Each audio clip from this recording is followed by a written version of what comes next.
Moni nonse, zina langa ndine Philadelphia Malunga, nimaphunzira Chigumukire Primary School. Ndi mu standard 5, ndi zaka 9. Mu 2015 ndizakhala ndi zaka 35. Ndipo lero tikupatsani mmene nyengo ikhalire mu chaka cha 2015. Konzekerani kuti muone mmene kusintha kwa nyengo kudzakhuzire dziko la Malawi. Chaka cha 2015 uzakhala nyengo yotentha kwambiri, ndipo mlingo wakutenthawu uzapitirirabe kukwera. Choncho ndikoyenera kumwa madzi pafupi. Nyengo yotenthayi izabwera ndi mphepo yamkuntho komanso yanamondwe. Tiye tikhale okonzeka ndozitetezera ku zopsezo za nyengozi, pozala mitengo yambiri komanso kumanga nyumba zolimba.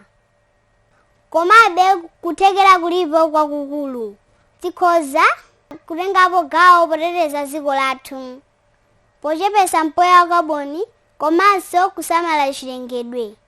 Tikhoza kupanga tsogolo labwino komanso ya mibado ya mtsogolo. Amalawi anzanga, tiye tigwirane manja pothana ndi kusintha kwa nyengo. Tonse tingathe ndipo tikhoza kupanga tsogolo.